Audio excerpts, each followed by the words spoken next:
Y fíjense lo que hacen. Fíjense seguramente. Mira nada más. Mira nada más. Miren la forma que tienen. What the fuck is happening? I spout on the west going too crazy. The south side on that going too crazy. Strawberry found on no Kool-Aid. Sleep with that yacht, got a new way. Sitting on the yacht like a goonay. The north of the A going too crazy. Pull off from the reef going too crazy. And yet I ask you, is not an alien force already among us? What could be more alien to the universal aspirations of our peoples than war and the threat of war? The TR-3B Black Manta is defined as a nuclear-powered anti-gravity aerospace craft that uses a rotating circular plasma ring to neutralize gravity.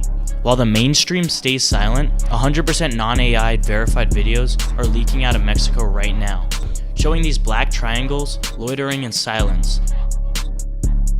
This is literally science fiction, and although it's not confirmed by the US government, it's very possible that these things do exist. Just think about how much more advanced the US government must be from the general public. As Ben Rich, the former head of Lockheed Martin, famously said, "Anything you can imagine, we already know how to do it." On January 3rd, 2026, the world saw what this imagination looked like in the field. During the capture of Nicolas Maduro, president of Venezuela, witness accounts describe a massacre that required no bullets. Soldiers reported that their radar systems went dark instantly, only to be hit with an invisible force. Trump later pulled back the curtain, naming the secret tech the discombobulator. You talked about the weapon, the discombobulator. Yeah, what is that? Discombobulator, well, I'm not allowed to talk about. You know what it does? None of their equipment works. That's what it does. Everything was how does it? It was my name. I'm very proud of the name. Everything was discombobulated. He actually called it the discombobulator? Alright, anyway, this isn't just a name, it's a description of a microwave energy directed weapon. Reports from the ground describe Venezuelan guards vomiting blood and collapsing as their internal organs were essentially microwaved from the inside. Trump boasted that their Russian and Chinese rockets were rendered useless, saying they pressed buttons and nothing worked, because the discombobulator had already folded their reality. We are told that pursuing technology to these terrifying limits is necessary, because the worst is yet to come. But look at the pattern. We create the chaos to justify the weapon, and then we use the weapon to create more chaos. Fear is a time loop.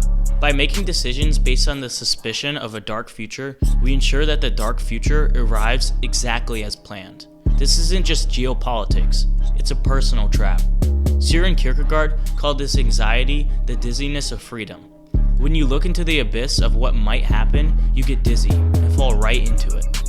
Many people live in the cellar of their own minds, making choices to avoid pain rather than to create pleasure. Friedrich Nietzsche warned that, "He who fears he shall suffer already suffers what he fears." When you choose a path because you're afraid of the worst outcome, you aren't being safe. You're being a fugitive from justice, as Marcus Aurelius put it. You're running away from the present moment to hide in a future that hasn't even happened yet. The collective cowardice is what allows things like the discombobulator to exist. We trade our sovereignty for the feeling of security, only to find that that security is a microwave gun pointed at our own heads. Because maybe we created the UFOs and superweapons, and we became the aliens we once feared.